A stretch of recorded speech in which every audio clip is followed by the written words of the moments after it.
పెద్దగా పెట్టుబడి ఖర్చు లేకుండా ఆదాయం, ఆరోగ్యానికి ఆరోగ్యం. ఇంకేం కావాలి? ఇదేంటి అనుకుంటున్నారా? పెరటి కోళ్ల పెంపకంతో చేకూరే ప్రయోజనాలివి. ఆలోచన ఉండాలే కానీ అవకాశాలు అనేకం. ఎక్కడెక్కడికో వెళ్లి ఉపాధి పొందే కంటే సొంత ఇంటి వద్దే ఆదాయం రెట్టింపు చేసుకునే మార్గం ఈ పెరటి కోళ్ల పెంపకం. అయితే కోళ్ల పెంపకంలో కొద్దిపాటి జాగ్రత్తలు తీసుకుంటే మంచి ఆదాయాన్ని పొందవచ్చని తెలియజేస్తున్నారు PV Narasimharao veterinary college professor doctor Daida Krishnaprasad.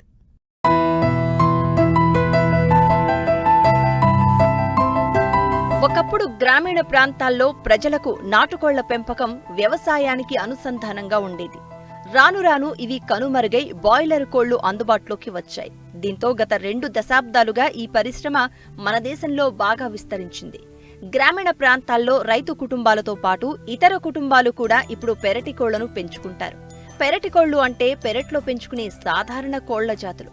నాటుకోళ్లు మనందరికీ ఇష్టమైన జాతి అయినా వీటిలో మాంసోత్పత్తి, గుడ్ల ఉత్పత్తి సామర్థ్యం తక్కువ ఉండడంతో నాటుకోళ్లతో సంకరపరిచి అభివృద్ధి చేసిన అనేక సంకరజాతి కోళ్లను శాస్త్రవేత్తలు అభివృద్ధి చేశారు.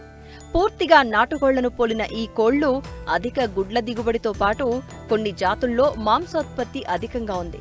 పెరటి కోళ్ల పెంపకం అభివృద్ధికి తక్కువ పెట్టుబడి, కొద్ది కాలంలోనే లాభాలు రావడం, కోళ్ల పెంట ఎరువుగా ఉపయోగపడడం వంటి అనేక కారణాలు ఉన్నాయి. అయితే వీటి పెంపకంలో కొద్దిపాటు జాగ్రత్తలు తీసుకోవాలని సూచిస్తున్నారు PV Narasimharao veterinary college poultry science department professor and head doctor Daida Krishnaprasad.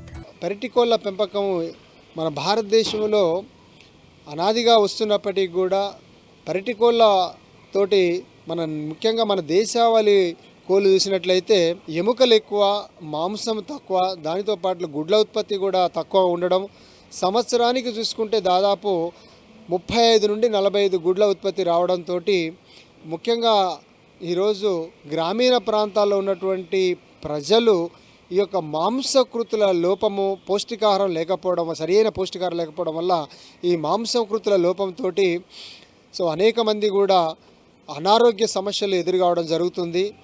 భారతదేశంలో ఇప్పుడు ప్రస్తుతం చూసినట్లయితే 140 మిలియన్ల గుడ్ల ఉత్పత్తి ఉన్నప్పటికీ, అలాగే ఈ యొక్క మాంస ఉత్పత్తిలో చూసుకున్నట్లయితే దాదాపు 10 మిలియన్ మెట్రిక్ టన్స్ల మాంస ఉత్పత్తి అయినప్పటికీ కూడా వినియోగం చూసుకుంటే సరాసరి సంవత్సరానికి సగటున ఒక మనిషి వచ్చి గుడ్ల వినియోగము 101, మరి 7.5 కేజీల వరకు కూడా మాంసం అనేది వినియోగం ఉన్నది.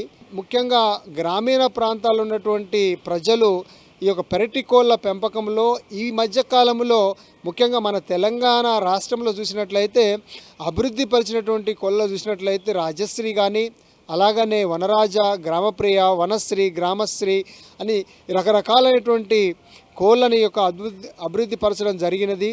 ఈ కోళ్ళు మన యొక్క నాటుకోళ్ళు ఎలాగ దేశావళి కోళ్ళు పెరట్లో పెరుగుతూ ఇవి దాదాపు 140 గుడ్ల వరకు కూడా ఉత్పత్తి చేయడం జరుగుతుంది సంవత్సరానికి.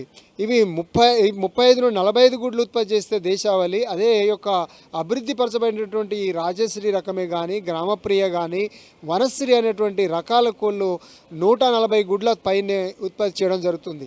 ఇంకోటి గుడ్డు యొక్క పరిమాణం చూసినట్లయితే ముఖ్యంగా గుడ్డు పరిమాణం మన యొక్క తెల్లకోడి గుడ్డు సైజులో ఉండడం, ఈ యొక్క తెల్లకోడి గుడ్డు సైజు వచ్చేసరికి 50 నుండి 55 గ్రాములు అదే పరిమాణంలో ఉండడము, గోధుమ రంగు ఉండడం వల్ల కూడా గ్రామీణ ప్రాంతాలు ముఖ్యంగా ఆకర్షించడానికి అవకాశం ఉంటుంది. కనుక ఇలాంటి కోళ్ళను గాక గ్రామీణ ప్రాంతాల్లో పెరట్లో పెంచుకున్నట్లయితే పుష్కలమైనటువంటి గుడ్ల లభ్యతతో పాటు మాంసం కూడా మంచి లభ్యమై పౌష్టికాహార సమస్యని తీర్చడానికి అవకాశం ఉంటుంది. అయితే ఇలా చేసుకోవడానికి కొన్ని పద్ధతులు అనేవి మనము యాజమాన్య పద్ధతులు అనేవి అవలంబించవలసి ఉంటుంది. ముఖ్యంగా ఈ యొక్క గ్రామప్రియనే కానీ, అలాగనే రాజశ్రీ లాంటి రకాలే కానీ, వనశ్రీ అనేటువంటి రకాలే కానీ గ్రామీణ ప్రాంతాలు మాంసం కొరకు లేకపోతే గుడ్ల కొరకు అంటే 2 రకాలుగా కూడా వీటిని పెంపకానికి చేసుకోవడానికి అనువుగా ఉంటుంది. కనుక ఒకవేళ మాంసం కొరకు గ్రామీణ ప్రాంతాలు ఒకవేళ పెంపకం చేసుకోవాలంటే బాయిలర్ ఫీడు మనం దాదాపు 5 నుండి 6 వారాల వరకు అందించవలసి ఉంటుంది. అలాగనే ఒకవేళ గుడ్ల కొరకు పెంచుకోవాలనుకుంటే లేయర్ స్టార్టర్ ఫీడు మనం ఒక 6 వారాల దాకా కూడా అందించవలసి ఉంటుంది. ఇలా చేసుకున్నట్లయితే ముఖ్యంగా బ్రాయిలర్ మాంసం కొరకు ఎందుకంటే ఈరోజు మార్కెట్ డిమాండ్ పరంగా చూసుకుంటే నాటుకోళ్ళకు వచ్చి దాదాపు మాంసానికి గ్రామీణ ప్రాంతాల్లో అధిక డిమాండ్ ఉన్నది. ఈ అధిక డిమాండ్ ఉన్న వృత్యా ఇంకోటి దాదాపు 1.5 లోపల ఉన్నటువంటి కోడి శరీర బరువు ఏదైతే లోపల ఉంటుందో ఆ యొక్క కోళ్ళను గ్రామీణ ప్రాంతాల్లో ఉన్నటువంటి ప్రజలు అధిక మొత్తంలో కూడా ఇష్టపడడం జరుగుతుంది. కనుక ఆ యొక్క బరువును పొందాలంటే దాదాపు ఒక 14 నుంచి 16 వారాలనే ఈ యొక్క 1.5 కేజీ లోపల వరకు రావడం వల్ల కూడా వ్యవసాయంతో పాటు వ్యవసాయ అనుబంధ రంగం కూడా దీన్ని చేసుకున్నట్లయితే మంచి అదనపు ఆదాయం అనేది ఆర్జించడానికి అవకాశం ఉంటుంది. అలాగనే ఒకవేళ లేదు గుడ్ల కొరకు మేము పెంచుకోవాలనుకుంటే గుడ్ల కొరకు పెంచుకున్నటువంటి రైతాంగం వచ్చేసి దాదాపు 6 వారాల వరకు కూడా మనం ఈ యొక్క బూడర్ షెడ్లో పెంచుకోవాలి. ఆ బూడర్ షెడ్లో పెంచుకునేటప్పుడు కొన్ని యాజమాన్య పద్ధతులు అనేవి అవలంబించవలసి ఉంటుంది. ఆ యాజమాన్య పద్ధతులు చూసినట్లయితే ముఖ్యంగా ఈ యొక్క షెడ్ అనేది దాదాపు ఇది సాంద్రత పద్ధతిలో అంటే ఒక షెడ్ లాంటిది ఏర్పాటు చేసుకొని ఫీడ్ ఇంతవరకు చెప్పినట్టు ఒకవేళ మనము ఈ యొక్క లేయర్ కోళ్ళ కొరకు పెంచుకున్నట్లయితే లేయర్ స్టార్టర్ ఫీడ్ అనేది మార్కెట్లో దొరుకుతుంది. వాటిని తీసుకొచ్చుకొని 6 వారాల దాకా పెట్టుకొని ఆ తర్వాత బయట మన యొక్క ఉన్నటువంటి పరిసరాలను బట్టి మన యొక్క బయటలో ఉన్నటువంటి మనకు స్పేస్ ఎంత ఉన్నది ముఖ్యంగా చూసుకున్నట్లయితే 1 ఎకరం స్థలంలో వచ్చేసి బ్యాక్యార్డ్ పౌల్ట్రీ లాంటిది వనశ్రీ కానీ లేకపోతే రాజశ్రీ లాంటి కోళ్ళని కానీ గ్రామప్రియ లాంటి కోళ్ళని కాక పెంచుకున్నట్లయితే 1 ఎకరం స్థలంలో దాదాపు వచ్చేసి 1000 కోళ్ళ వరకు కూడా ఈ బ్యాక్యార్డ్ కోళ్ళను పెంచుకోవడానికి అవకాశం ఉంటుంది. దాంతోపాటు పెరట్లో లభ్యమయ్యేటువంటి ఈ యొక్క స్పేస్ని బట్టి అంటే దాదాపు వచ్చేసి ఆ పెరట్లో ఉన్నటువంటి గడ్డినే కానీ అవి ఏవైతే చెదలు కానీ ఏవైతే ఉన్నాయో అవన్నీ కూడా వినియోగించుకొని పెరగడం జరుగుతుంది. పెరటి కోళ్లలో చాలా రకాలున్నాయి. గుడ్ల ఉత్పత్తితో పాటు మాంసం ఉత్పత్తికి కూడా పెంచుతున్నారు.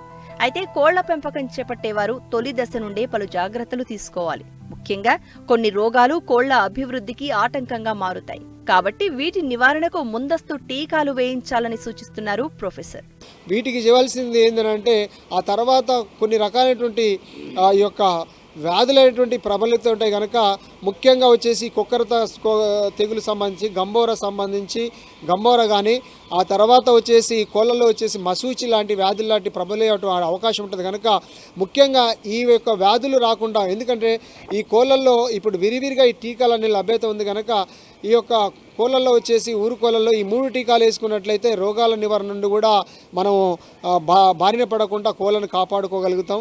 ముఖ్యంగా చూసుకున్నట్లయితే 7వ రోజు స్థలకే లసోటా టీకా ఇది యొక్క కళ్ళల్లో వేసేటువంటి డ్రాప్ అంటే కంటిలో చుక్క వేసుకోవచ్చు. ఆ తర్వాత 14వ రోజు చూసుకున్నట్లయితే గంబోర టీకాను వేయవలసి ఉంటుంది. ఆ తర్వాత 21వ రోజు గంబోర టీకా మళ్ళీ బూస్టర్ డోస్ ఇవ్వాల్సి ఉంటుంది. ఆ తర్వాత 21వ రోజు లసోటా ఈ యొక్క టీకాలు బూస్టర్ డోస్ కూడా ఇవ్వాలి. ఆ తర్వాత 28వ రోజు మసూచి కానీ అమ్మ తల్లి సంబంధించిన టీకాని 28వ రోజు ఇచ్చేసి ఆ తర్వాత 42వ రోజు ఈ యొక్క కొక్కర రోగానికి సంబంధించిన టీకానే ఇవ్వవలసి ఉంటుంది. దీంతోపాటు ముఖ్యంగా కోళ్ళు వచ్చేసి పెరట్లో పెరుగుతాయి కనుక ఈ పెరట్లో లభ్యమైనటువంటి వాటర్ ఏదైతే కొంత మురికి నీరు అనేవి తాగడానికి అవకాశం ఉంటుంది కనుక ఈ ముఖ్యంగా పరాన్న జీవుల బెడత గురయ్యేటువంటి అవకాశం ఉంటుంది. దాని నివారణ కొరకు మనము ఈ యొక్క గుడ్ల ఉత్పత్తి కంటే ముందే దాదాపు మనం ఒక 2 నెలలకోసారి నెలకు కానీ 2 నెలలకోసారి కానీ ఈ యొక్క డీవార్మింగ్ మందులు ఏవైతే పరాన్న జీవులు లోపల వచ్చేసి ఈ యొక్క నులి పురుగులే కానీ పురుగుల ఉత్పత్తి అయ్యేసేసి కొన్ని రకాలైనటువంటి సమస్యలు అంటే శరీర పెరుగుదల అనేది రాకుండా ఇవి నివారిస్తుంది కనుక వాటి పరాన్న జీవుల బెడత నివారించుకోవడానికి వాటి శరీరంలో ఉన్న వాటిని బయటికి పంపించడం కొరకు మనం మామూలుగా వచ్చేసి ఈ నటల మందులు అనేవి విరివిరిగా దొరికేటువంటి మార్కెట్లో దొరికేటువంటి పైపర్జీనే కానీ ఆ తర్వాత ఆల్బెండజోలే కానీ మెబెండజోల్ అని చెప్పేసి వివిధ రకాలైనటువంటి ఆ యొక్క నులిపూరుల నివారణ కొరకు వీటిని పొడి మందును నీళ్ళలో వేసుకొని కలుపుకొని బాగా గ్లాసులు వేసి కలిపేసి ఒక సిరంజి తీసుకొని 0.5 ml వరకు కూడా ఒక్కొక్క కోడికి